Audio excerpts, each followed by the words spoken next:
cannabis a profitable business option in India where the plant faces tough regulations in production and distribution?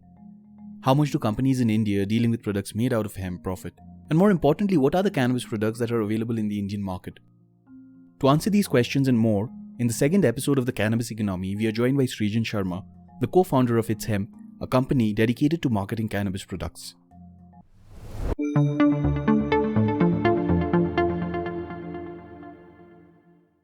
India actually has a surprisingly fast-growing hemp market right now. I mean, with the onset of COVID, a lot of people have shifted towards a more sustainable, eco-friendly lifestyle in general, and that has kind of boosted a lot of hemp startups to, come into the space and push a lot more products. So all in all, like the market has been growing exponentially in the last 1.5 years.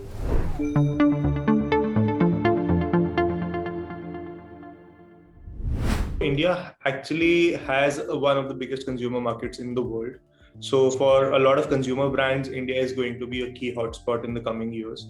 Like even brands from overseas, like not just Asia Pacific, brands from the US, brands from Europe will be entering the Indian space in general.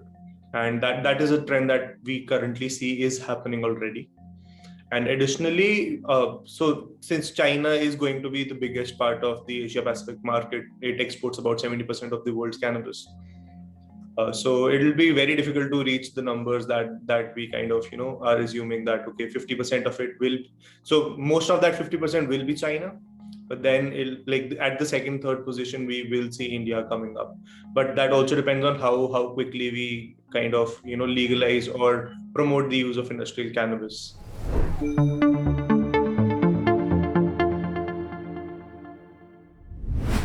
Effectively speaking, there is no marketing possible for a hemp company in the world right now. Most of the advertisement platforms don't allow you to promote your products. So as it is, you can't really play around a lot with marketing that way. But like when you talk about organic searches and when you talk about people discovering products organically, that has been on an exponential rise.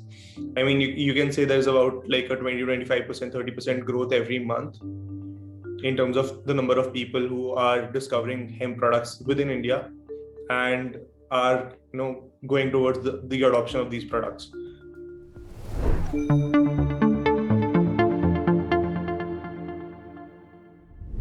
Right now, the market in India is in a very, very nascent stage. So most people who are currently adopting products already understand that there is more to cannabis than just being a drug. So this is a problem which I think we'll face a lot more, like in a lot more depth when we actually go mainstream. So right now, like I think the entire market put together is like about 110 companies in total.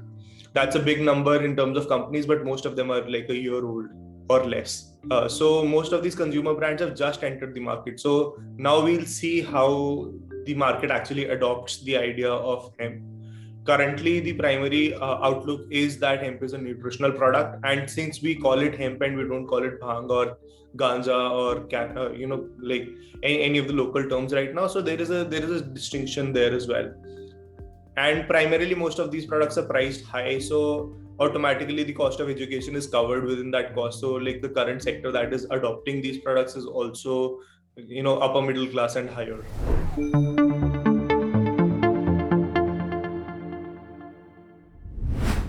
The parts of cannabis that are banned in India are particularly the flower of the plant, right? That is the, like physically speaking, that is what has been banned in India.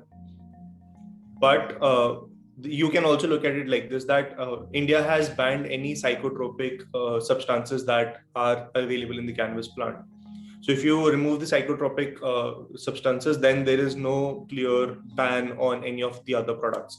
So you can use it for industrial purposes, you can use it for fiber, you can use it for nutrition, and you can use it for medicinal purposes. So for medicine, primarily the products that are manufactured in India are made from cannabis leaves, and they are formulated under various Ayurvedic formulations. They can either be proprietary formulations or classical formulations that are already available in the Ayurvedic texts. The second bit is hemp seeds that are essentially used for the nutritional value. So hemp seeds are low in sodium and have really high omega-3, omega-6 values, which kind of puts it in a superfood category. So that is the nutritional bit, and then the fiber is being used for making textiles, paper, and plastics to some extent. That is just research. There's no commercial product available right now, but yeah, there's paper, there is textiles, and there are a bunch of other goodies and like small accessories that are being made from raw fiber right now.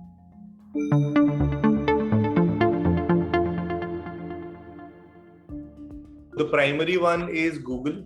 So that is a search engine based discovery. The second one is Google Ads. Facebook does not allow cannabis ads unless and until it is under a pseudo name. So there's a workaround around that a lot of brands are opting for. Then there is a little bit of it is there on YouTube, but not a lot of it. Yeah, that kind of sums it up. So there's no other avenue.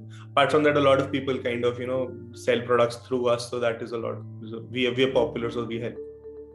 So see, primarily right now, the entire mode of discovery is word of mouth. So the best you can do is talk to people who are willing to promote your product. So there's a certain level of influencer marketing, there's a certain level of word of mouth marketing that is happening.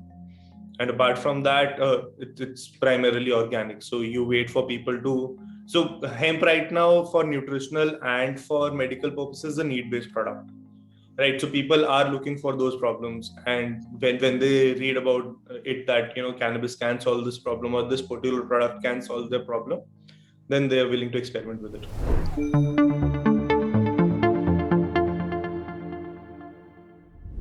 Primarily, it is online. There are a bunch of people who are also doing offline stores, and there are actually a couple of brands that are coming up with their own offline stores as well.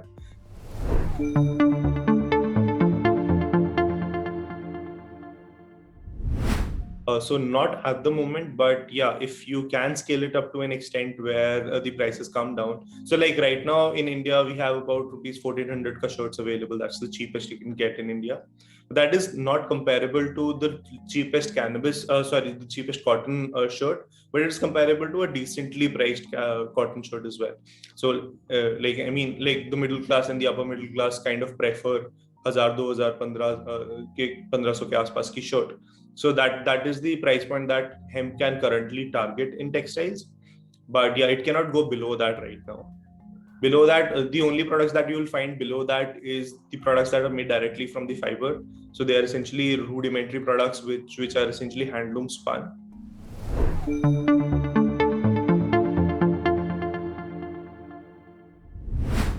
So see, the primary aid that the industry is getting is the rising demand of products. So people are looking at it. Most of these people who are starting up hemp companies are also early adopters of the products as well. So they've happened to try some of these products. They actually felt the value of the product that they're using, and they decided to dive into the industry and kind of grow and promote the idea of using said products. Right. So that is how the entire process is going on right now. Most of the people see it as a value add because they see that eventually the laws are going to shift towards a more open cannabis culture in India.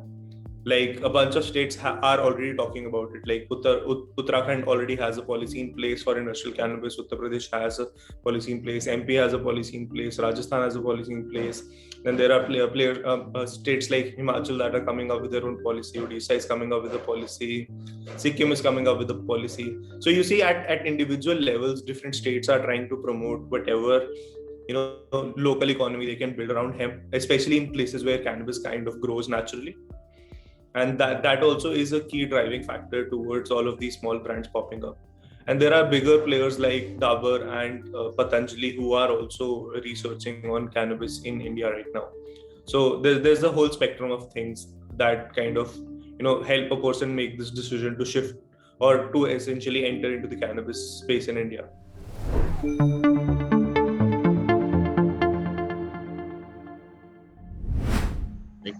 So see, a lot of these products can be exported, but right now India is not manufacturing enough to export.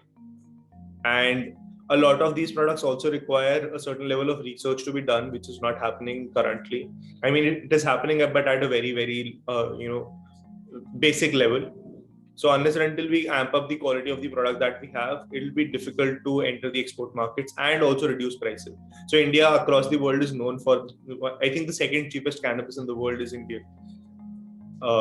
But the products that are priced in India right now are fairly comparable to what you would get them for in overseas markets as well.